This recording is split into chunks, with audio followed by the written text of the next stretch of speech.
신명기서 1장 31절 한번 보겠습니다. 함께 하겠습니다. 시작. 광야에서도 너희가 당하였거니와 사람이 자기의 아들을 아는 것 같이 너희 하나님 여호와께서 너희가 걸어온 길에서 너희를 아느사 이곳까지 이르게 하셨느니라. 아멘. 제목은 혼돈이 해피입니다. 진짜 행복입니다.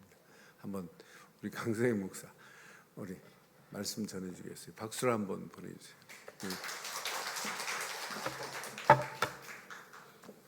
반갑습니다.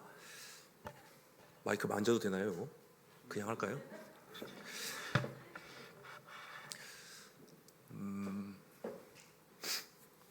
제가 일본 들어간 지 벌써 9년이 됐어요.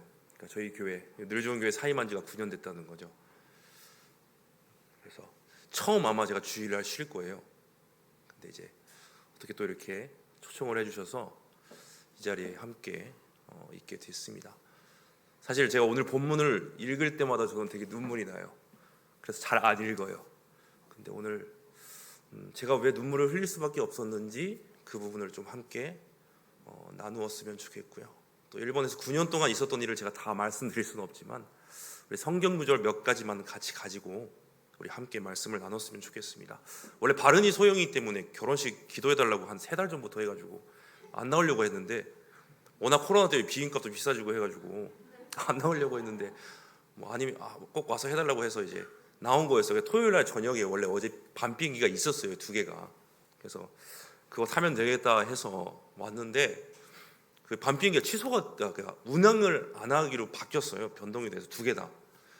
그래가지고 원래 이제 오늘 주일날 교회 들어가서 이제 뭐 주일학교 메시지도 해야 되고 대예배 일부 예배 메시지도 해야 되고 하니까 들어가려고 했었는데 또 이렇게 남게 됐는데 또 김한식 목사님과 또 여러분이 이렇게 초청을 해주셔서 이 자리에 이렇게 인도받게 되었습니다. 어찌됐든 하나님의 주권 속에서 이루어진 것이라면 제가 이곳에 온 것도 하나님의 주권 속에 있을 것이고, 그렇다면 여러분들에게 굉장한 큰 계획이 계셔서 하나님이 오늘 이 시간을 우리에게 허락하신 겁니다. 여러분들 거기에 대한 먼저 확신을 가지시고 반드시 하나님이 오늘 여러분들에게 예비하신 그 너무나도 좋은 하나님의 뜻과 계획을 발견하시는 축복된 시간 되시길 예수님의 이름으로 축원합니다. 제가 쓸데없는 소리 정말 안 하려고, 제가 여기 원고 설교 잘 안 하는데 적어왔어요. 제가 쓸데없는 소리 안 하려고. 너무 반가우면은 또 이 사람이 이렇게 이상한 소리를 막 하게 돼요. 사실 지금까지 했던 얘기도 없던 얘기였어요. 그래서 쓸데없는 소리 안 하고 정말 제가 기도하면서 하나님께서 이렇게 전달하라고 심부름하라고 맡겨주신 말씀만 전달하고 갔으면 좋겠습니다. 이스라엘 백성들이 출애굽을 해서 가나안 땅 약속을 받았어요. 가나안 땅까지 반드시 가요. 반드시요. 그런데 중요한 건 그 과정이 뭐였냐면 40년 광야였어요. 우리 인생도 마찬가지고 사실은 늘 좋은 교회도 마찬가지예요. 우리가 구원을 약속받고 구원을 받고 지역과 민족뿐 아니고 세계 237이라는 지금 이 시대의 가나안 땅의 약속을 받은 저희고 받은 교회예요. 그래서 반드시 늘 좋은 교회는 그곳에 가게 되어 있어요. 그런데 그 과정은 반드시 광야예요. 똑같아요. 어느 교회나 다 똑같고 어떤 인생도 다 마찬가지예요. 누가 뭐라 그래도 그건 사실이에요. 왜냐하면 늘 좋은 교회는 하나님께서 세우신 하나님의 교회이기 때문에 이 지역에 하나님의 계획이 계셔서 하나님이 세우신 교회이기 때문에 반드시 하나님이 보내시고자 하는 가나안 땅이 있어요. 하나님이 준비해 놓고 지금 인도하고 계시는 거예요. 그리고 그 가나안 땅 안에 백성들도 개인적으로 분배받아야 될, 정복해야 될 나의 가나안 땅도 사실은 있어요. 그래서 개인의 비전이라는 것은 반드시 교회의 비전 속에서 나와야 정답이에요. 그런데 여기까지는 여러분들이 이해가 되시겠죠? 그럼 바로 우리가 가나안 땅까지 슉 들어가면 좋잖아요. 아무런 과정 없이 얼마나 좋습니까? 그런데 왜 하나님은 좋은 길, 풍성한 길, 내 마음에 드는 길, 이런 길을 놔두시고 하필 광야를 통과해서 가나안에 가라고 하시는지, 이거를 정확히 보셔야 돼요. 그 이유도 사실은 하나님이 성경을 통해서 이미 말씀하고 계세요. 우리 성경 말씀 같이 읽어봤으면 좋겠습니다. 신명기서 8장 2절부터 3절입니다. 신명기서 8장 2절부터 3절. 노안이 와서 잘 안 보이는데요, 같이 읽어볼게요. 내 하나님 여호와께서 이 40년 동안에 내가 광야길을 걷게 하신 것을 기억하라. 이는 너를 낮추시며 너를 사랑하사 내 마음이 어떠한지 그 명령을 지키는지 지키지 않는지 알려 하심이라. 그 다음 절이요. 너도 너를 낮추시며 너를 줄이게 하시며 또 너도 알지 못하며 내 조상들도 알지 못하던 만나를 내게 먹이신 것은 사람이 떡으로만 사는 것이 아니요 여호와의 입에서 나오는 모든 말씀으로 사는 줄을 내게 알게 하려 하심이라. 아멘. 자, 보세요. 굉장히 중요해요.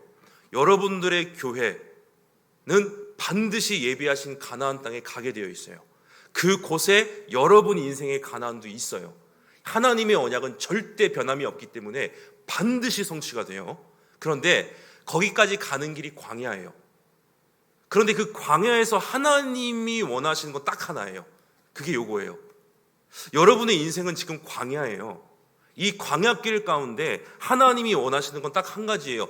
네 마음이 어떠한지 너희를 낮추기도 하시고 줄이기도 하시고 상황을 안 좋게도 만드시고 안 좋은 일도 일어나게 하세요. 왜요? 여러분 멸망시키려고 그러는 게 아니에요. 네 마음이 어떠한지 보게 하시려고, 정말로 말씀 붙잡은 자인지 아닌지 확인하시려고. 좋든 싫든 광야에서 만나를 먹으려면 어떻게 해야 돼요?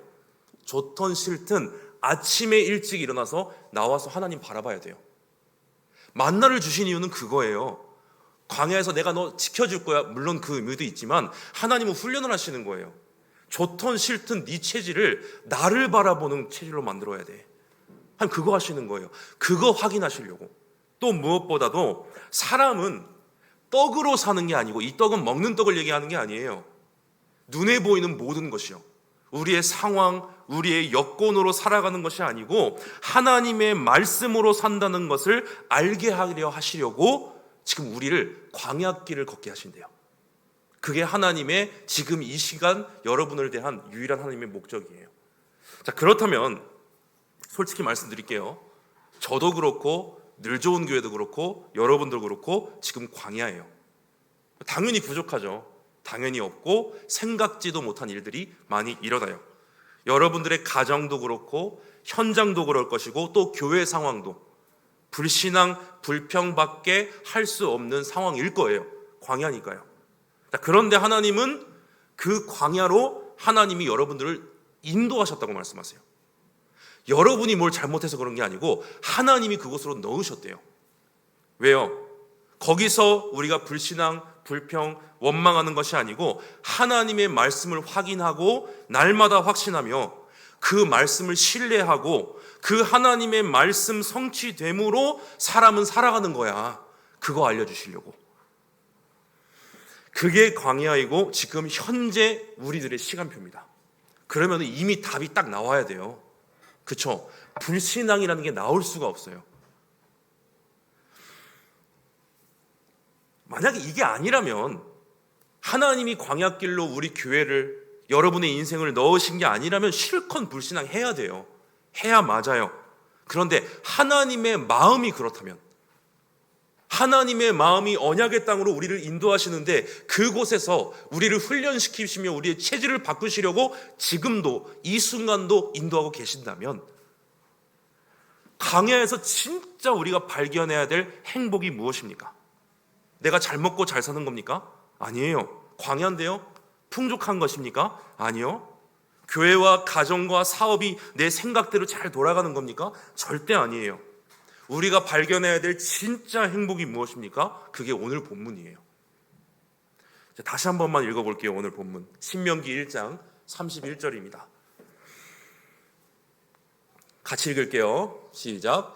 광야에서도 너희가 당하였거니와 사람이 자기의 아들을 아는 것 같이 너희 하나님 여호와께서 너희가 걸어온 길에서 너희를 아는사 이곳까지 이르게 하셨느니라 하나. 아멘. 제가 일본에 이제 처음 갔잖아요. 9년 전에 일본에 갔어요. 전 사실 솔직히 말씀드려서 이제 와서 말씀드리는 거지만 평생 여기 있을 줄 알았어요. 제가 부교육자도 계속 막내였어요. 그래서 뭔가 이제 조금 제 밑에 뭔가 들어올까 싶었는데 사라져가지고 되게 막 그랬는데 어쨌든 일본에 딱 처음 갔는데 제가 한국에서 누리고 즐겼던 거 사실 다 놔두고 간 거예요. 아무것도 없었어요. 결혼만 해서 간 거니까요. 일단 사람도 없고 친구도 없어요. 만날 사람이 없어요. 한국에 있으면 그래도 오래 함께 했던 성도들이라도 있잖아요. 귀찮지만 뭐 바르니 가서 애들이 전화할 거 아니에요. 뭐 동기 목사들도 있을 거고. 근데 거긴 아무것도 없더라고요. 정말로. 교회에 갔는데 이제 금요 예배도 없고 뭐 주일학교도 없어요. 선교지니까. 교회에는 성도들 만나보니까 똑같아요. 어느 교회나 그래요. 불신앙, 불만, 불평만 있고 정말 부족했던 내가 봐도 복음이 아니고 신앙생활하는 게 아니고 종교생활하는 거예요. 그러니까 신앙생활은 우리가 하나님 믿는 생활이잖아요. 종교생활을 하고 있는 거예요. 제가 봐도 저도 부족한데 제가 일본 가기 전에 어떤 목사님이 저한테 이런 말씀하셨어요. 야, 너 일본에 가봤자 거기 담임 목사님 성도들 담임 목사님 성도에 똥 닦아주는 거밖에 안 해. 가서 뭐 할 건데 똥 닦을 거야? 사단이 그때부터 저한테 계속 속삭여요. 우리 집에 왜 왔니? 왜 왔니? 전 대답해요. 똥 닦으러 왔단다. 그게 계속 각인돼요. 내가 왜 왔을까? 열심히는 하죠. 해야 되니까. 최선을 다하죠. 해야 되니까. 구묘예배, 수요예배 만들어서 최선 다했어요. 주일학교도 하고 현장도 뛰고 일주일에 저도 부족하지만 모든 현장에 매일에 2-3군데씩 가면서 성도들 만나고 현장 뛰고 했어요. 처음에는 그렇게 1, 2년을 살았어요. 자, 그러다가 어느 날 어쩌다가 오늘 성경 본문을 읽었어요. 어쩌다가. 근데 이 눈물이 나는 거예요. 다 알던 성경 구절인데 눈물이 나서 읽을 수가 없는 거예요.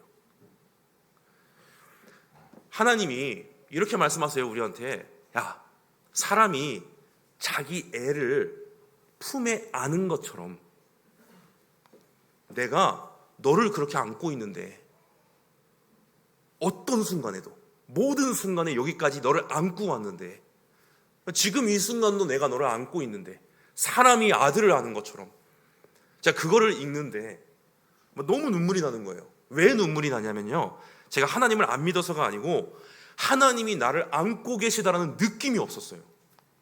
신앙생활을 하는데 하나님께서 나를 안고 계신다라는 느낌을 내가 느낄 수가 없었다는 거예요. 그냥 열심히만 했어요.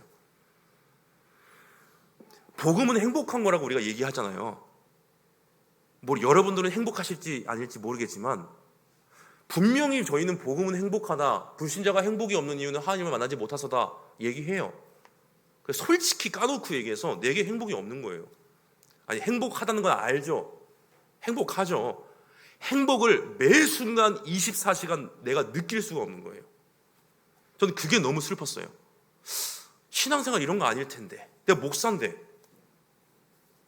설교도 하고 복음도 전하고 왜 인간에게 행복이 없는지 강의도 해요.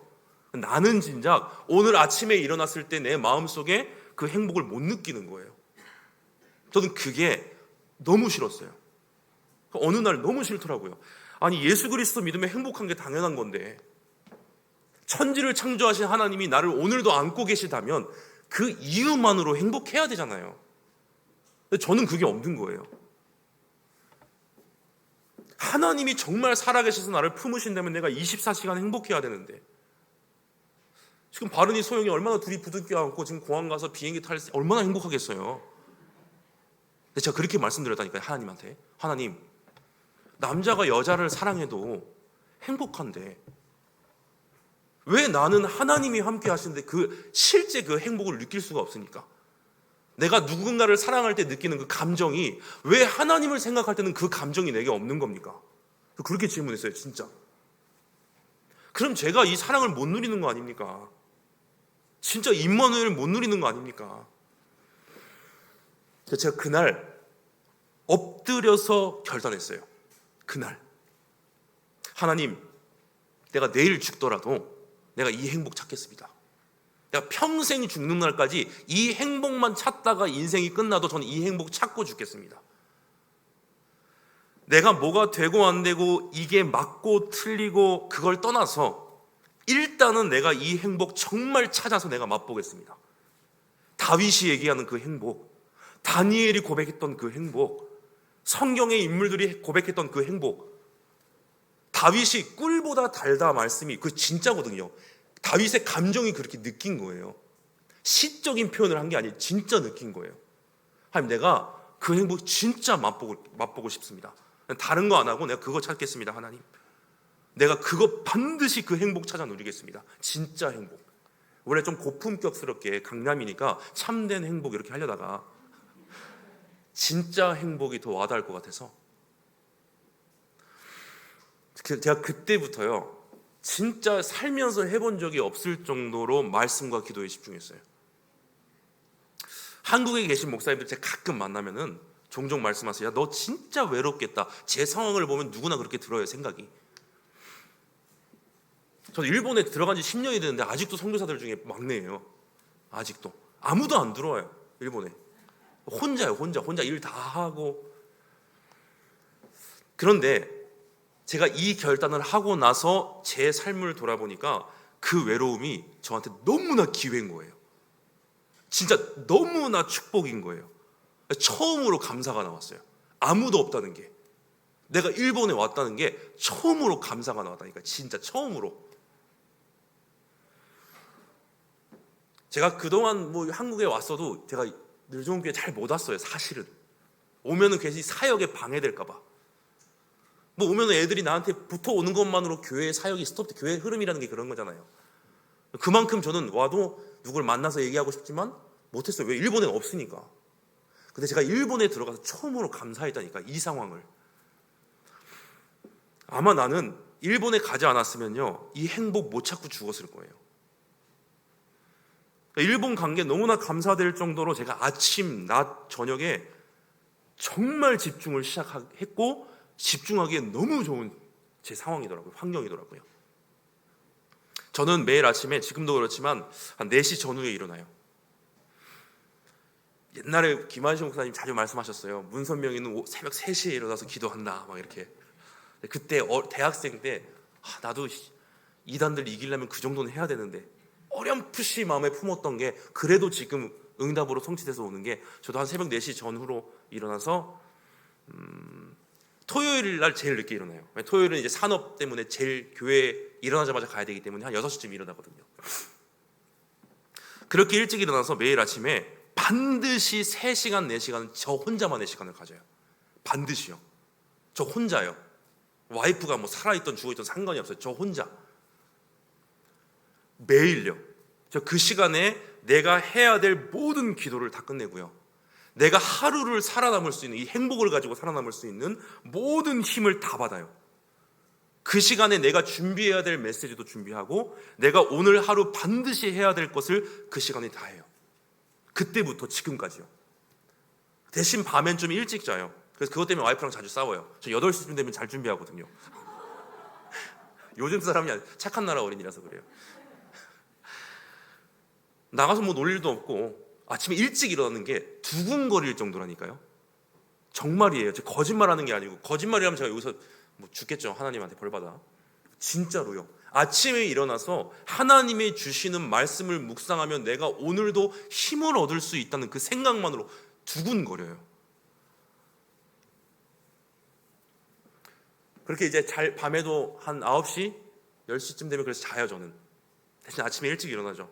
그렇게 하나님께 집중을 하니까 뭐가 달라졌냐면요, 내가 가지고 있는 모든 것을 가지고 하나님과 소통할 수 있게 됐어요. 제가 말하는 모든 것이라는 건 뭐냐면, 하나님이 인간에게 주신 인격을 얘기하는 거예요. 인격을 크게 나누면 지정의로 나눌 수 있잖아요. 우리가 지식 아는 것, 감정 느끼는 것, 의지 우리가 하는 것. 근데 이 모든 것을 가지고 하나님이 이걸 인간에게 왜 주셨구나라는 게 처음 깨달아지더라고요. 내 지식과 내 감정과 내 의지 모든 것은 하나님과 소통하기 위해서 하나님이 주신 거구나. 눈에 보이는 세상 것 생각하고 세상 것에 마음이 끌려가고 세상 것 얻으려고 발버둥 치는 게 아니고 내 모든 것을 통틀어서 하나님과 연결시키려고 하나님이 이거 주신 거구나. 그게 느껴지더라고요. 하나님께 집중을 하니까. 그리고 이게 하나님의 형상이구나. 이게. 그렇게 살다 보니까 사실 자꾸 계속 눈물이 나려고 그래서 그런 거예요. 제가 코로나 아니에요. 비행기 타려면 PCR 검사 굉장히 많이 해야 돼요. 뭐 상황이 나쁘든 무슨 문제가 생기든 어느 날부터 상관이 없어지는 거예요. 아시는 분들은 아시겠지만 저 굉장히 옛날에 되게 막 이상했거든요.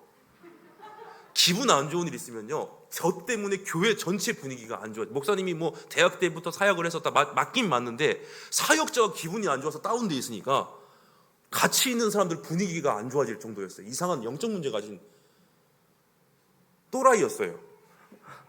그런데 그런 제가 어떻게 바뀌었냐면 이런 일이 생기든 저런 일이 생기든 상황이 좋아지든 나빠지든 그런 일이 별로 중요하게 느껴지지 않는 거예요. 광야에서 백성들이 그러잖아요. 광야인데 물이 없다, 마늘이 없다, 부추가 없다, 고기가 없다, 모세가 이상하다, 이게 맞냐 저게 맞냐, 이건 틀렸다. 그런데 사실은요, 하나님 입장에서 광야에서는 그거 별로 중요한 거 아니잖아요. 아까 하나님의 마음을 말씀하셨잖아요. 전혀 중요한 거 아니거든요. 왜? 여러분을 향한, 광야에 있는 여러분을 향한 하나님의 관심은 다른 곳에 있잖아요. 하나님이 우리와 위드 함께 하시고 임마누엘, 내가 누구와 함께 하든지 거기서도 함께 역사하시며 원네스, 모든 일을 합력하여 하나님의 영광 나타날 수 있도록 지금도 나에게 역사하신대요. 그거면 어느 날 이거면 충분한 거 아니야? 라는 생각이 드는 거예요. 주변에 아무것도 없어도 하나님이 나에게 지금 이 순간 하나님의 영광이 드러나는 인생이 될 수 있도록 모든 것에 합력하여 선을 이룰 수 있도록 역사하신대잖아요. 약속하셨잖아요. 그러니까 어느 날 이거면 된 거잖아 라는 생각이 드는 거예요. 그 사실이 오늘도 나의, 여러분의 행복이 되고 기쁨이 돼야 돼요. 그 사실이요. 다른 사실 아니에요. 있고 없고 보이고 안 보이고 아니라니까요. 그 사실이 다른 어떤 것으로부터 오는 행복보다도 나와 함께 하시는 하나님 약속하셨잖아요. 여러분 하나님, 저 믿는 하나님 같은 하나님이잖아요. 하나님이 저한테 이렇게 약속하셨어요. 내가 너를 내 오른손으로 굳게 잡고 절대 놓지 않을 거야. 여러분에게도 약속하셨죠. 근데 그게 내가 진짜로 와닿으니까 이거면 됐잖아. 다 빼앗기는 것 같지만, 빼앗겨도 내게 손에 오는 것 같지만, 하나님이 나를 쥐고 안 놓으신다는데 그러면 됐잖아. 그게 처음으로 되게 행복이 되는 거예요. 기쁨이 되고 감사가 되고. 옛날에는 하나님 믿기 때문에 이런 응답이 와야 감사했는데, 하나님께 기도해서 이렇게 잘 돼야 기뻤는데, 기도해도 안 돼도 상관없어요. 하나님의 계획이 아니고 하나님은 나에게 좋으신 하나님이기 때문에 언제나 더 좋은 계획을 준비하고 계시니까요.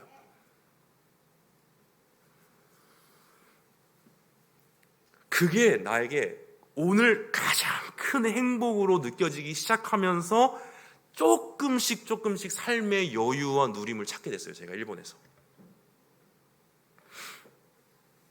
첫 번째, 그게 지금 얘기했던 게 첫 번째 대지예요. 여러분들도 그 진짜 행복을 한번 찾아보세요.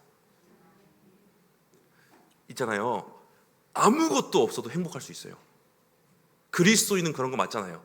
그렇죠? 그리스도인은 예수님 한 분만으로 만족할 수 있잖아요. 그리스도인은 없는 상황에서 채우려는 게 그리스도인이 아니에요. 없는 상황에서도 그리스도로 충분한 사람이 그리스도인이지. 그게 진짜 느껴지는 거예요. 그러니까 제가 그걸 느끼면 느낄수록 얼마나 늘 좋은 교회에 대해서 내가 미안한 마음과 사죄가 들겠어요. 목사님한테 무서워서 죄송스러워서 연락도 못 드려요. 옛날에 내가 얼마나 사역을 엉터리로 했을까. 물론 하나님이 역사하시면서 제자들에게는 그게 또 하나님의 역사하심으로, 응답으로, 또 성장으로, 훈련의 기회로 남았겠죠. 근데 그건 떠나 하나님이 하신 일이고 제 자신이 너무 부끄러워지는 거예요. 참된 행복, 진짜 행복. 먼저 첫 번째로 여러분들 이거 한번 찾아보세요. 이거 반드시 꼭 부탁드릴게요. 이거 한번 찾아보세요. 진짜 행복. 두 번째, 그 진짜 행복을 조금 찾았더니만 다 끝났다라는 말씀이 처음으로 이해되기 시작하는 거예요. 옛날부터 몰랐겠습니까? 다 끝났다, 다 이루었다, 복음은 다 끝이다라는 게 처음으로 누려지게 됐어요. 자, 성경 구절 한 구절만 같이 읽을게요. 출애굽기 24장 7절로 8절입니다. 같이 읽어볼게요. 시작. 언약서를 가져다가 백성에게 낭독하여 듣게 하니 그들이 이르되 여호와의 모든 말씀을 우리가 준행하리이다. 모세가 그 피를 가지고 백성에게 뿌리며 이르되 이는 여호와께서 이 모든 말씀에 대하여 너희와 세우신 언약의 피라. 아멘. 자, 설교를 준비하다가 이 성경 구절을 할 차례가 와서 쭉 읽는데 다시 한번 제가 여기서 복음을 느꼈어요. 처음으로 하나님께서 언약서를 가지고 와서 백성들에게 낭독을 하시는 거예요. 지금까지는 모세만 들었으니까 처음으로 하나님의 언약서를 들으니까 얼마나 기뻐요. 하나님이 우리 하나님이고 여호와가 살아계시고 우리가 여호와의 백성이라니까 이들이 너무 기뻐서 하는 거예요. 여호와의 모든 말씀을 내가 준행하겠습니다.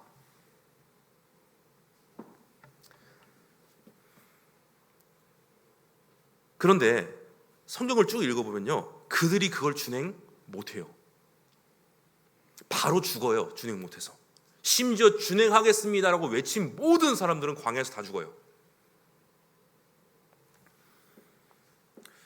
그런데 하나님은 백성들이 준행하겠습니다 외쳤을 때 하나님은 뭘 하셨죠? 모세를 통해서 백성들에게 피를 뿌렸어요. 이상하죠? 전 되게 이상했어요. 아니 왜 준행하겠습니다라고 소리치면 하나님 박수를 치던지 칭찬을 하던지 해야 되는데 하나님은 피를 뿌려요. 백성들에게. 율법서에도 피를 뿌리고. 그러면서 이렇게 말씀을 하세요. 이 모든 언약에 대해서 하나님이 너희와 세우신 언약의 피다라고 말씀하세요. 백성들은 내가 이 모든 말씀을 준행하겠습니다라고 하는데 하나님은 피를 뿌리면서 너희는 이 언약 준행할 수 없어. 너희 그런 존재가 아니야. 그러니 내가 이 언약과 너희 사이에도 피 언약을 맺을 거야. 그리스도 언약을. 그러니 이 피 언약만 놓치지 마. 다 준행하는 거 좋죠. 당연히 최선을 다해야죠. 그런데 못해요. 그래서 하나님이 그걸 아시고 이 피 언약만 놓치지 마. 그러면은 내가 이 언약 다 이룰 거야. 하나님이 인간에게 그런 약속을 하시는 거예요. 저는 처음에 내가 언약을 알고 복음을 알기 때문에 진짜 열심히 최선을 다해 언약을 행하면 되는 줄 알았어요. 그게 복음의 사람이고 멋진 사람인 줄 알았어요. 물론 맞아요. 맞는데 한계가 있어요. 또 방법이 틀렸더라고요. 저는 최선을 다해서 하면 되는 줄 알았는데 하나님이 아니래요. 어떤 순간에도 하나님 언약 옆에 있기만 해도 된대요. 그 좋으신 하나님이 하나님의 언약 약속을 놓지만 않아도 된대요. 그냥 그 사실 믿고 거기 옆에 가만히 있기만 해도 된대요. 하나님이. 그러면은 하나님이 그 언약을 이루시겠대요. 그때 제가 다 끝났다라는 게 이해가 됐어요. 그리스도로 다 끝났어 약속하시는데 저는 그랬어요. 아직 할 일이 많이 남았는데요. 하나님은 끝났어 얘기하는데 내가 아니요 아직 안 끝났는데요 라고 얘기를 하고 있는 거예요. 이런 문제 있잖아요. 이런 게 안 되잖아요. 이런 응답 없잖아요. 그런데 하나님은 자꾸 끝났대요. 아니요 하나님 아직 가정에 교회에 이런 문제 있는데요. 제가 뭘 해야죠. 제가 어떻게 할까요? 이게 맞나요? 그러고 있었어요. 혹시 여러분들은 안 그러십니까? 하나님은 분명히 그리스도의 복음을 여러분에게 답으로 주셨어요. 그렇죠? 그런데 우리는요 내 눈에 보이는 응답이 답이라고 생각을 하고 살아요. 저는 그랬어요. 여러분들은 모르겠지만 저는요, 분명히 그리스도가 답이라고 주셨는데 그 답으로 100점인데 충분하고 만족인데, 저는 이 그리스도 믿었으니까 거기서부터 오는 응답이 답인 줄 알았다니까요. 하나님은 그리스도 이름으로 기도할 수 있는 사실이 우리에게 답이다라고 주셨어요. 기도할 수 있는 게 답인 거예요. 그런데 저는 아니요, 이 상황이 해결되는 게 답이라고 생각을 하면서 살았어요. 얼마나 잘못됐습니까? 인생에 행복할 리가 없죠. 하나님은 답을 다 줬는데, 머리로는 아는데 제 마음은 안 그런 거예요. 그걸 깨닫는 순간 아니구나, 그리스도의 복음은 그 복음만으로 만족할 수 있고 충분할 수 있고 완전한 하나님이 그렇게 나와 맺으신 하나님의 유일한 언약이구나. 유일한 언약. 참된 행복 속에서 이제 어떤 상황이 와도 그리스도 복음으로 끝낼 수 있구나. 그래서 제가 두 번째로 여러분들에게 부탁드리는 거예요. 여러분들도 어떤 상황이 와도 그리스도 복음으로 끝낼 수 있는 축복을 발견하시길 예수님의 이름으로 축원합니다. 이게 좋다, 이게 나쁘다, 잘 됐다, 안 됐다, 저 사람 왜 이러냐, 요러냐, 그 안 끝난 사람이에요. 내가 이 응답 받아야 되는데 왜 응답이 안 오지? 죄송해요, 안 끝난 사람이에요.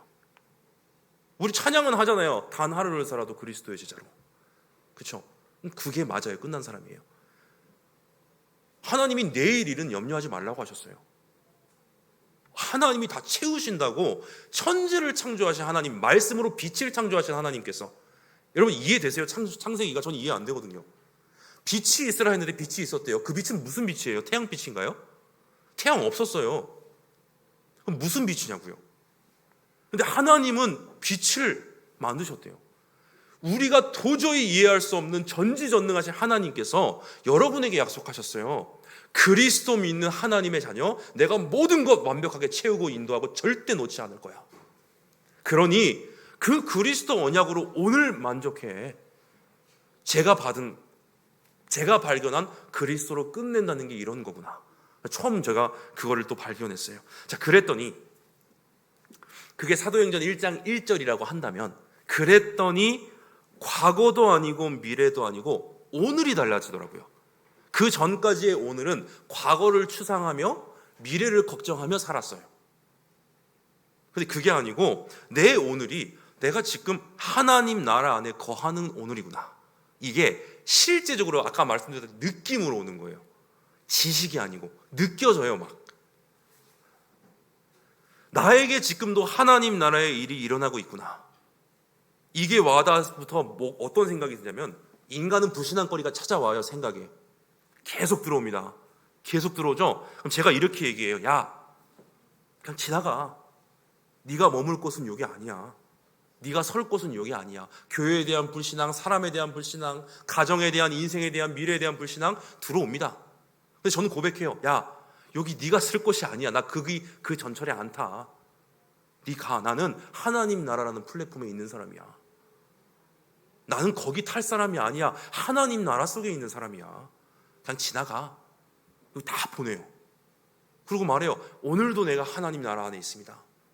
네, 그걸로 만족합니다. 하나님. 이 시간도 하나님의 주권 속에서 모든 것이 이루어지고 있고, 하나님 나라의 일, 보좌에서 천군 천사를 파송하셔서 모든 휘감이 무너지는 하나님 나라의 일이 일어나고 있는 그런 나의 오늘이야. 감히 어디다가 불신앙을, 불만을, 불평을 갖다 대 라고 제가 고백을 하기 시작하는 거예요. 미래에 대한 두려움 상관없어. 하나님이 책임지시는데 내가 오늘 그걸 왜 생각해? 오늘 하나님과 함께 누려야지. 내 교회가 어떻게 될까? 인생이 어떻게 될까? 부교육자로서 언제까지 있어야 될까? 지금도 해요, 사실은. 너무나 건강하셔가지고. 상관없어요. 상관없다니까요. 하나님이 내 인생 다 준비해 놓으셨대요. 시편에 보면은 내가 엄마 태 속에 만들어지기도 전에 내 인생을 하나님의 책에 기록해 놓으셨대요. 믿으세요? 믿으시죠? 믿으시면 돼요. 내 인생을 하나님의 책에 기록해 놓으시고 나를 보셨대요. 나를. 근데 내가 무슨 내 인생에 대해서 이래라 저래라 논합니까? 그래서 다윗이 고백해요. 내 삶 속에 일어나는 것들이 너무나 많은데 그 하나님의 수가 너무나 많아서 내가 셀 수가 없기 때문에 저는 오늘 깰 때도 그냥 하나님과 함께 있겠습니다. 그 말씀이 진짜 내 마음에 와닿기 시작하는 거예요. 그래서 그러다 보니까 어떤 일이 일어나도 상관없어. 괜찮아. 하나님이 하셔. 그러니까 하나님을 인정하게 되더라고요. 생각대로 안 돼도 괜찮아요. 하나님이 인정하면 돼요. 잠언서에 약속하시나요? 인정하면 우리의 길을 곱게 하신대요. 누가 약속하셨어요? 옆집 아저씨요? 아니요, 하나님께서. 그러니까 저는 그때부터 신앙생활은 이런 거구나. 그냥 하나님 진짜 믿는 거, 그냥 하나님 한 분 진짜 사랑하는 거. 여러분들 다윗이 기름 부음 몇 번 받았는지 아세요? 3번 받았어요. 사무엘이 와가지고 기름을 부었잖아요. 근데 그때부터 도피생활 15년을 하죠. 사울 왕이 죽고 나니까 유다 지파 사람들이 와서 기름을 부어요. 근데 나머지 사람들이 인정을 안 해요. 보통 사람 같으면 야, 하나님이 나 왕 시켰어, 하나님의 언약이야, 밀고 나가겠죠. 다윗은 안 해요. 하나님이 인정하니까 그냥 헤브론에서 기다려요. 7년 동안 그냥 가만히 있어요. 7년 동안. 그러니까 다른 지파 사람들이 7년 후에 찾아와서 기름을 부어요. 대단하죠.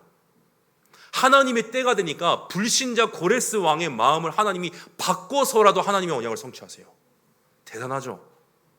성벽이 건축 안 되고 있으니까 느헤미야가 잠깐 그거 보고 기도했는데 하나님이 느헤미야 위에 있는 왕의 마음을 바꾸셔서 느헤미야에게 모든 것을 주며 가서 성전 건축하래요. 성벽 건축하래요. 우리가 믿는 하나님 그런 하나님이에요. 불신자의 마음을 바꿔서라도 하나님의 뜻을 이루시는 하나님, 그런 하나님을 우리가 믿고 있다는 거죠. 그러니까 다 끝난 거예요. 그리스도 이름 믿고 구원받아 하나님의 자녀가 됐다. 이게 제게 사실적으로 어느 순간부터 이렇게 다가오기 시작하더라고요. 그때부터 어떤 일이 일어나도 괜찮아, 상관없어, 내 생각대로 안 되면 더 좋아, 하나님의 계획이 더 좋은 게 있으니까. 그게 지식으로 어쩔 수 없이 설교하기 위해서 갖고 있는 생각이 아니고 진짜 믿어지는 거예요. 자, 그러면서 사도행전 1장 8절 오늘 내가 원하는 게 딱 한 가지로 딱 되더라고요. 딱 한 가지. 하나님 오늘도 나에게 성령 충만만 주세요. 내가 무너지지 않게, 이 행복 빼앗기지 않게. 저 돈 다 빼앗겨도 돼요. 상관없어요. 제게 있는 거 다 가져가셔도 돼요. 진짜 솔직한 얘기예요. 하나님 아무것도 필요 없으니까 저 내일 죽어도 돼요. 그러니까 하나님 나에게 오늘 성령 충만 주세요. 내가 하나님 앞에 내일 있을지 내일 모레 설지 모르지만 부끄러운 모습으로만 안 쓰게 해주세요. 그게 제 진짜 기도 제목이 되더라고요. 하나님 오늘도 나에게 성령 충만 주시고 나에게 오력을 주세요. 그때부터 누굴 만나도 무슨 문제가 생겨도 혼자 있어도 밥을 먹어도 여유를 가지면서 393의 기도가 되기 시작했어요. 물론 옛날에는 393의 기도가 아니었지만 계속 하나님 보좌를 누리며 성삼위 하나님을 기도로 나를 연결시켜요. 나를 진짜 실존하는 하나님에게 연결을 시키는 거예요. 기도로. 이렇게 실제 삶 속에서 138이 누려지기 시작했어요. 행복을 찾으니까, 내가 누군지를 알다 보니까, 내게 있는 처음으로 신분과 권세와 눈에 보이지 않는 영적인 축복을 진짜 누릴 수 있게 됐어요. 마지막 3번째, 이렇게 하나님의 자녀가 뭐고 하나님이 우리에게 주신 축복과 신분과 권세, 보좌의 병이 뭔가를 알고 찾아 누리다 보니까 중요한 사실이 보이더라고요. 그게 뭐냐면 교회가 아니고 나의 교회가 보여요. 죄송합니다. 나의 교회를 찾지 못하면 절대 응답 없어요. 하나님은 이 땅에 여러분을 세우시기 위해서 구원하시는 게 아니고 하나님의 그리스도의 몸된 교회를 세우시기 위해서 여러분을 구원하신 거예요. 그래서 이스라엘 백성도 출애굽할 때 각자 흩어지게 하신 게 아니고 공동체로 구원하신 거예요. 하나님은 성경에 분명히 적혀 있잖아요. 그리스도의 몸된 교회의 지체로 우리를 구원하신 거지 우리 인생 하나 세우시려고 하시는 게 아니에요. 모든 기독교인들이 종교생활이에요. 그러니까 그걸 모르니까 내 인생 하나 축복받으려고, 응답받으려고, 그게 종교생활이죠. 아니요, 내게 있는 건 모든 것 다 드려도 하나님의 그리스도의 몸된 교회를 세우시기 위해서 하나님이 나를 부르셨다, 이 사실이 보이기 시작하는 거예요. 그리고 이게 진짜 성공이고 축복이고 멋있는 인생이구나. 교회를 내가 그냥 좋은 교회 골라서 가는 게 교회가 아니고 이 지역을 살리시기 위해서 하나님이 이 지역에 교회를 세우셨는데 그 교회를 세우시기 위해서 나를 교회의 일부분으로 부르셨구나. 이거 못 깨달으면 다시 한번 말씀드릴게요. 절대 응답 없어요. 절대요. 아무리 돌아다녀 보세요. 방황해 보세요. 응답 인생 그렇게 끝나요. 확실합니다. 저 평생 교회에서 살았고 많은 사람 봐왔어요. 확실합니다. 지금도 그런 사람 많이 봐요. 여러분들이 이렇게 고백해야 돼요. 내가 늘 좋은 교회구나. 내가. 이게 이 건물이 늘 좋은 교회가 아니에요. 하나님은 여러분을 늘 좋은 교회를 부르신 거예요. 이 지역 살리고 이 지역을 통해서 전 세계 살리시려고. 그게 보여야 돼요. 말이 안 되는 것 같죠? 광야에서 가나안 간다는 것도 말이 안 됐어요. 근데 그거 본 사람 2명만 들어가다니까요. 후대들하고 같이. 여러분들이 이 교회에서 그 비밀과 하나님의 언약을 보고 확신을 품고 하나님께 고백한다면 여러분 때문에 교회가 살고 후대가 살아요.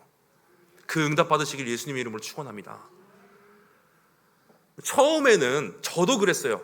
교회는 그냥 불신앙 거리예요. 안주거리 하면 이상할까요? 성도는 안주거리. 그랬어요. 목회자는 안주거리. 죄송해요. 솔직한 말이니까 제가 거짓말할 필요가 없잖아요. 어느 교회나 다 그래요. 근데 성경을 읽다 보니까 광야 속 백성들도 맨날 그러고 있는 거예요. 분명히 하나님은 그 공동체를 데리고 가나안 땅에 갈 것이라고 약속하셨는데 백성들은 이게 없다 저게 없다, 모세가 이래서 되냐 저래야 된다, 지금 상황이 왜 이러냐, 이래서 공동체가 살아남겠냐. 아니 그게 무슨 상관입니까? 솔직히 말씀드려서 하나님이 이 사람들 데리고 가나안 땅에 가겠다고 마음먹었는데 그게 무슨 상관이냐고요. 맞잖아요. 그게 뭔 상관이야. 아무 상관없는 거 가지고 그야말로 똥 붙잡고 있는 거예요. 그러니까 사람이 보면 냄새가 날 수밖에 없어요. 진짜 복음 누리는 사람은요 봐도 그 향기가 나타납니다. 진짜예요. 제가 그걸 체험해. 제가 그렇게 바뀌었다. 똥냄새 나는 놈이 그나마 조금이라도 똥냄새가 없어지고 그리스도의 향기가 조금이나마 묻어나는 사람으로 바뀌었기 때문에 알아요. 묻어납니다. 여러분들 그 행복 찾으시고 그리스도의 누림 찾으시며 이 교회에 대한 이유를 발견하셔야 돼요. 그 불신앙 때문에 광야에서 40년이 시작된 거고 그 불신앙 때문에 광야에서 다 죽은 거예요. 여러분들의 인생도 광야입니다. 인생 그렇게 끝나면 안 돼요. 여러분들은 후대들과 함께 늘 좋은 교회에 예비하신 가나안 땅을 보고 들어가시는 여러분들의 인생이 되셔야 돼요. 하나님이 다 아시고 다 준비하시고 하나님이 다 인도하신다고 하셨는데 그럼 하나님 한 분 신뢰하면 되죠. 맞잖아요. 솔직히 까놓고 얘기해서 하나님 한 분 사랑하고 하나님 한 분 신뢰하는 게 그렇게 어려운 건 아니잖아요. 한 달 전에 바른이랑 소영이를 만났어요. 제가 한국에 왔어요. 사실 인사드리고 싶다고 그래서 만났어요. 그래서 뭐 자기들의 인생 얘기하고 과거 미래 얘기하고 다 했어요. 제가 딱 한마디 했어요. 그냥 하나님 믿자. 하나님 믿으면 되잖아. 하나님 모르시는 거 없어. 다 아시고 다 준비해놨어. 하나님 믿고 인도만 받자. 기도하면서. 여러분 우리도 똑같아요. 하나님이 이 지역에 그리스도의 몸된 교회를 세우셨어요. 이 교회가 그리스도의 몸된 교회예요. 하나님이 이 늘 좋은 교회를 쓰시겠다고 마음 먹으셨어요. 하나님께서.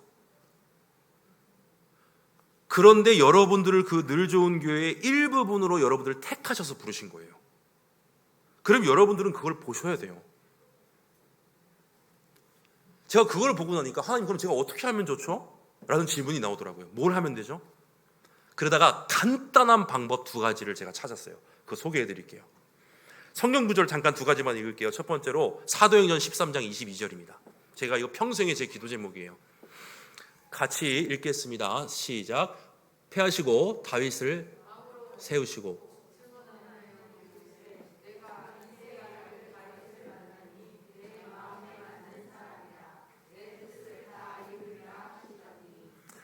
저는 이 말씀 읽고 심장이 떨려요. 내 마음에 합한 자다. 내가 이루려고 하는 거를 얘를 통해 다 이룰 거야. 하나님이 그렇게 마음을 먹으세요. 자, 그때부터 딱 마음 먹는 게 있어요. 나는 어떤 상황이든 100명 중 99명이 불신앙하고 불평해도, 상황이 다 흐트러져도, 아무것도 남지 않아도 나는 하나님 마음에 들어야겠다. 자, 그것만 생각해요. 하나님 마음에 들어야겠다. 문제 속에서도, 불신앙 속에서도, 어려움 속에서도 하나님이 원하시는 것을 해야겠다. 그거 놓고 기도해요. 하나님 내게 뭘 하기 원하십니까? 뭘 하면은 하나님이 나를 보시면서 내 마음에 딱 합한 사람이다라고 저한테 말씀하실까요? 하나님. 왜요? 그렇게 되면요, 하나님이 나를 통해 이루시겠다고 하나님이 이루시려고 하시는 일을 나를 통해 이루신대요. 그것만큼 축복이 어딨습니까? 저게 인생 성공이에요, 여러분. 저게 인생 성공이라. 하나님이 이 지역의 이 교회를 통해서 이루시려고 하시는 것을 여러분을 통해 이루신대요. 이런 사람을 통해. 여러분이 그 한 사람 되는 게 진짜 성공이라니까요. 속지 마세요. 헛단 소리, 헛소리예요. 진짜 인생 성공은 하나님이 하시려는 일이 나를 통해 이루어지는 거예요. 그래야 천국 앞에, 하나님 앞에 가서도 부끄럽지 않아요. 인생 우리 여기서 끝나는 거 아니잖아요. 잠깐이잖아요. 하나님 앞에 다 서요. 그게 순례자잖아요. 자, 첫 번째, 이게 하나님 제가 알게 하신 방법이에요. 내가 하나님이 원하시는 마음을 품어야겠다, 교회에서. 그럼 하나님이 우리 교회에 하시려는 일을 하나님 나를 통해 하시겠지. 또 한 가지 방법을 발견했는데, 이것도 읽어볼게요. 제가 눈이 안 보여서 여러분들이 좀 크게 읽어주세요. 역대하 20장 12절로 13절입니다. 시작. 그들을 징벌하지 아니하시나이까 우리를 치러 오는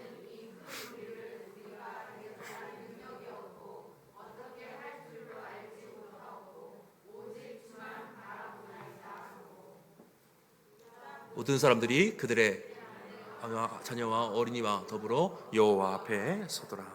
아멘. 죽음의 위기가 찾아왔어요. 근데 여호사밧 왕이 뭘 합니까? 진짜 멋있어요. 하나님, 저 어떻게 할지 모르겠어요. 뭘 해야 될지도 모르겠고 저 그럴 힘도 없어요. 그냥 오직 하나님 주만 바라봅니다.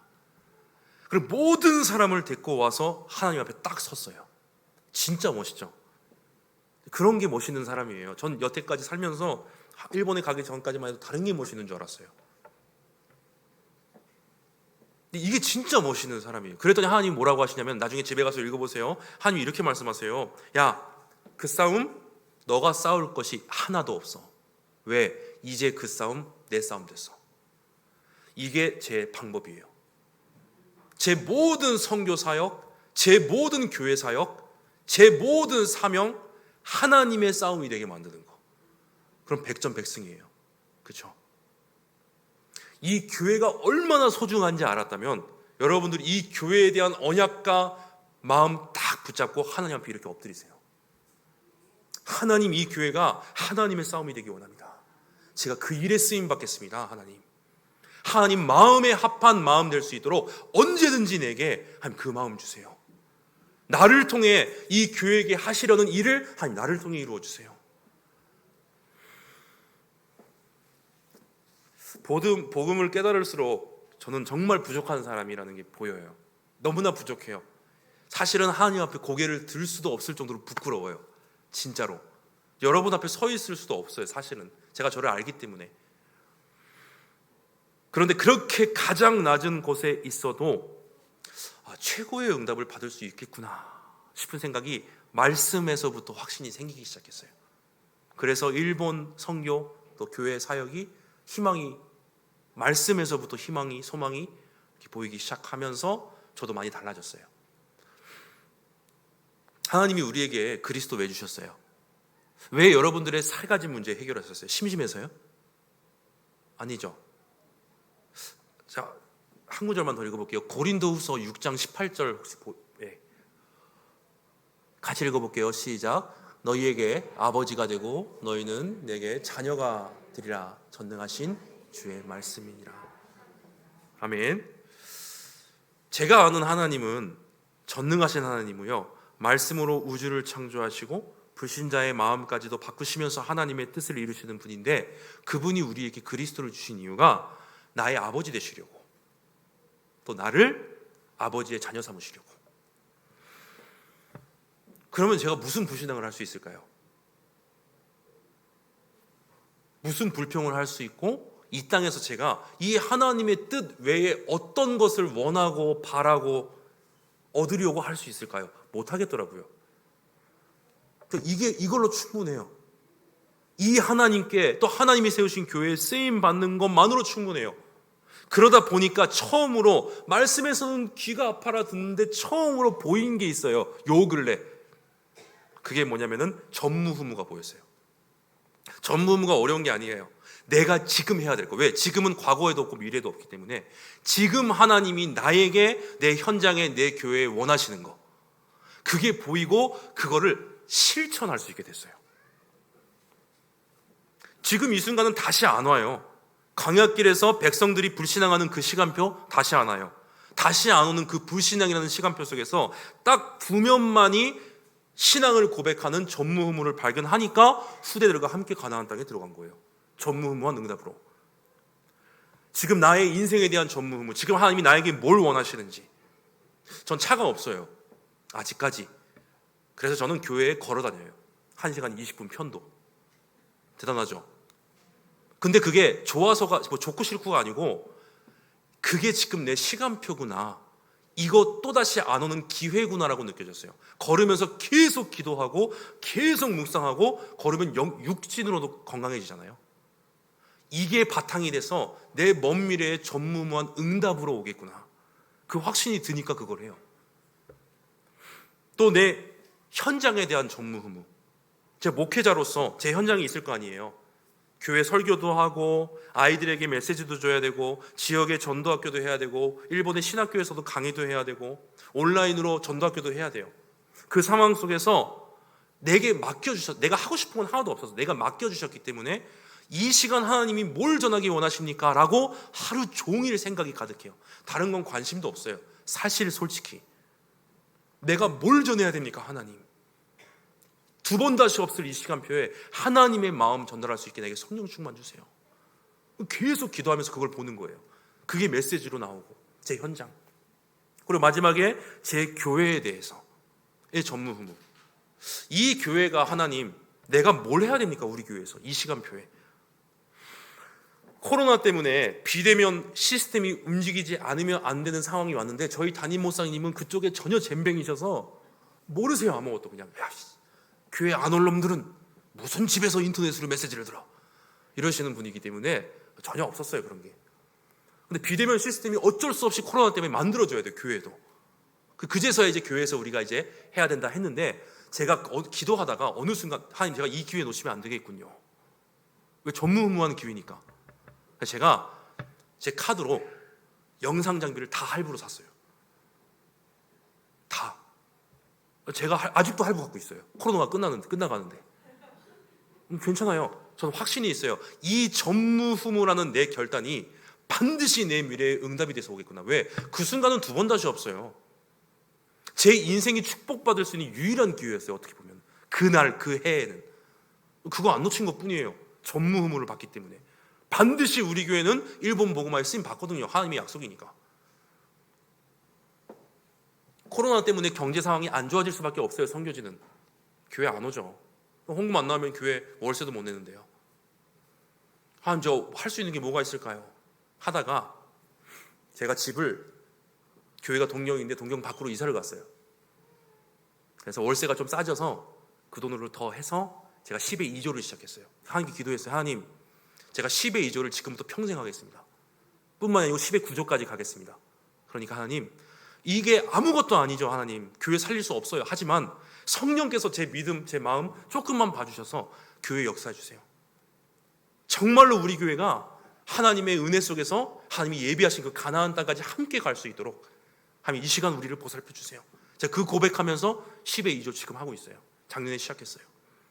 그 제가 전무후무의 도전, 그때만 할 수 있는 거잖아요. 반드시 그거 제 응답으로 돌아와요. 전 확신해요. 그게 보이더라니까요. 복음의 행복이 보이고 그리스도의 축복이 보이면서 교회가 보여요. 결론입니다.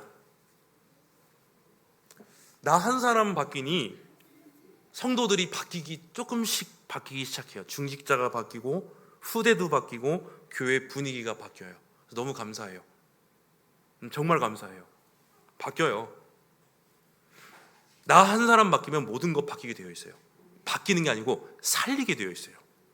옆에 있는 사람도 살리고 교회도 살리고 후대도 다 살아나게 되어 있어요. 자, 그렇다면 여러분들 마지막으로 부탁드릴게요. 여러분들이 살리는 사람 되세요.